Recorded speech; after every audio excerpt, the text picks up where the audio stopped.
Well, you clicked on CST and you got it. Well, just to give you a little idea what you clicked on, right? So, CST exam. What is the CST exam? It's a Certified Surgical Technologist exam, right? That's why you clicked on this. This type of videos, and there's a whole playlist of these types of videos about CST questions. I'm a believer in throwing question after question in front of you, visualizing it, and try to truly understand it. So I've kind of went over where I had 3 questions, 10 questions. Today we're going to have 5 questions. So if you stick around, we're going to go over some 5 questions that are on the CST exam, in my opinion. I do have some exams from the AST website, and I do go over some questions periodically with the class that I instruct here at Southern Technical College. But for you that stuck around and want to watch this video, it's in your interest, or it behooves you to stick around to the end to kind of see what the last question is, or see these questions in general. To give you a little lay of the land, the format, how I run this type of page, or at least this playlist of CST questions. I'll read the question to you. I'll throw it up on the screen right here in front of my face, kind of break it down, A, B, C, or D. And if you want to pause that video, answer it on your own, because I will give you the answer as soon as I'm done with that question. We're going to go through 5. I want to keep this about 10 minutes long, because otherwise I'll be here till tomorrow. And I know I haven't got a lot of videos out there. There's some lab videos. You can see how students practice in the lab. Now, just remind you, these are lab student videos. They're also for you to look at, get a sense of what lab's about. For me to see mistakes, because you'll be surprised what you can see on there. You can see what not to do sometimes. So be kind. Anyone that's been out in the field, hey man, they're not wearing glasses, they're doing this. I know, it's good advice. Just realize these are for educational purposes. Hopefully you learn something from it. You get a perspective of what the field's about, and that we actually stick together in this field. Because, yeah, it can be kind of cruel out there, right? Why are people tearing people down? Try to build people up, right? I'm not going to preach anymore. So anyways, let's start with some questions. That's why you clicked on here. I'm not going to rant. I can rant all day. Let's start with that first question. We'll put it up on the screen. Remember, pause that video if you want to think about it, because I'm going to go right into that answer, right? First question, put it up on the screen. Here we go. Which of the following is the most important consideration when cutting sutures? Is it A, avoiding the knot? Is it B, using sharp scissors? Is it C, opening the scissors wide when cutting? Or D, tagging the end of the sutures to be cut with a hemostat? So what is the most important consideration based on the surgeon or the PA that's tying these knots? You know what it is? Well, it's A, avoid those knots. I think they're all really important. These questions try to go with the most obvious answer, the most profitable answer. So, yeah, when you cut sutures, you can't cut that knot, right? You'll probably get that look, right? So, care must be taken to avoid cutting knots. The end must be short to reduce the amount of foreign material, but suture ends must be long enough so that the knot does not untie, right? When suturing, have you ever looked into suturing? It's all about getting this, not a granny knot, but a square knot, right? So you're squaring off so that it gets a good tightness on that tension, that knot itself, right? So that's the first question going on. Again, we're going to have 5 questions, but if you stick to the end, right, I will give you a call of action to go into some other good information that also helps you prepare for the CST exam. So stick around a little bit if you want. Hopefully, if you're going to go to another video, man, just go ahead. Anyways, question number 2. Put it up on the screen as I try to find it. All right, here we go. Question number 2. When performing a D&C, otherwise known as a dilation and curettage, which of the following instruments is used to grasp the cervix?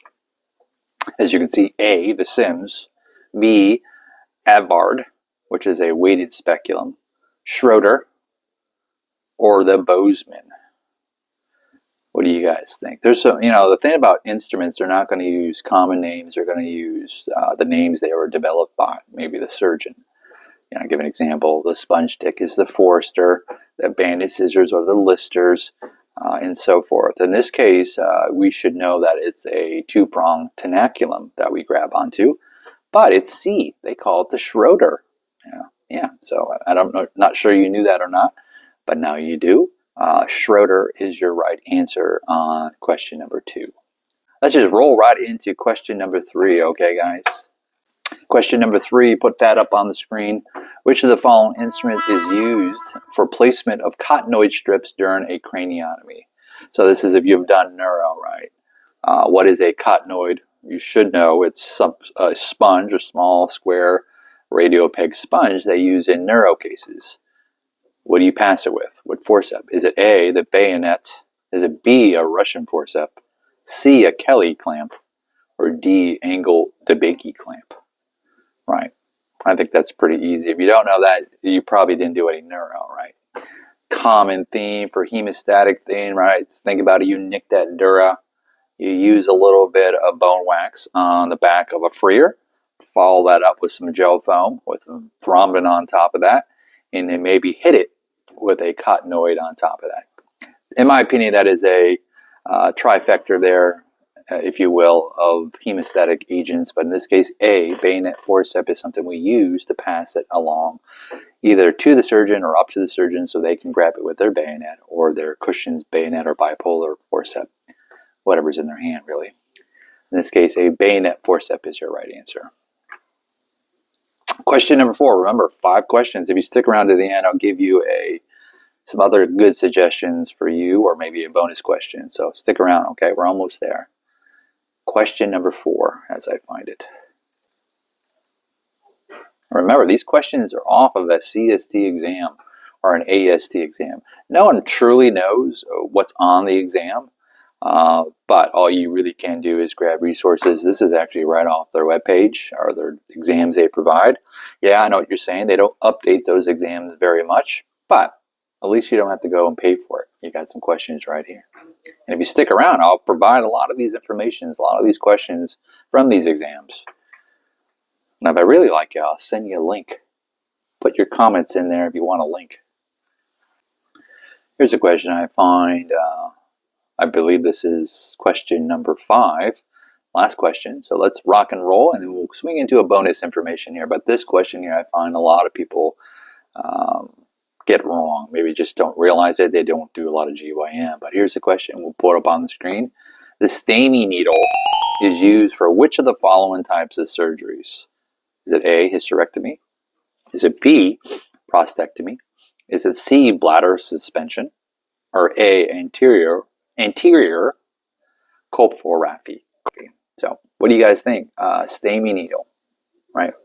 Yeah, it's C, bladder suspension, right? So, incontinence, a lot of women become incontinent. So, this type of needle will help with that, in a sense, providing supportive on the bladder. That lower pelvic floor muscle is a little weak.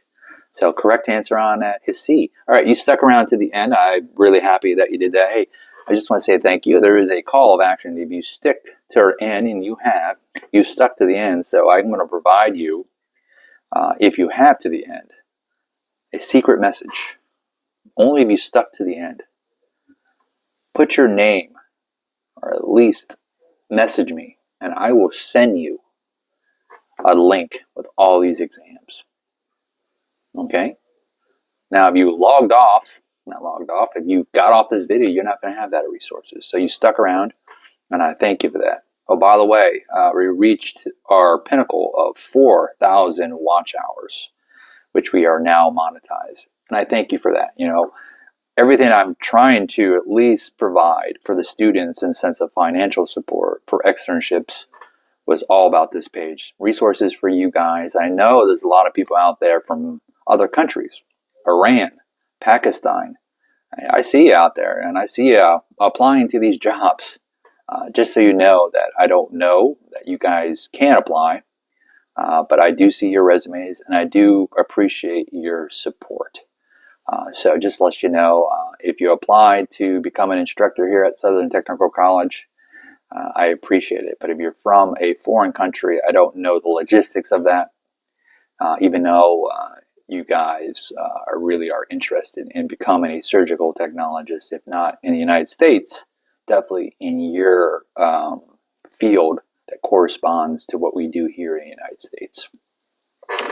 There were some questions about, can you take the CST exam if you're from a different country? You know, the MBSTSA has if you can apply, there might be something that's equivalent to a proprietary school in the United States that's accredited by ABHAS or KHAB. You know, I looked into that. I would advise reaching out to the MBSTSA if you are interested in taking the CST exam and you're from another country. That's my advice. I don't see why not. I just don't know too much about that. And so I advise you guys reaching out to it. All right, I'm done talking. All right, that's my advice. Hey, watch these videos over here. There is a playlist, so watch it a little bit. The call of action, watch all those. There's good videos. Again, if you put your message to me, I'll send you a link to Google class that has a lot of good information for CST and the CST exam. All right, thanks for watching, guys. I'll see you next time.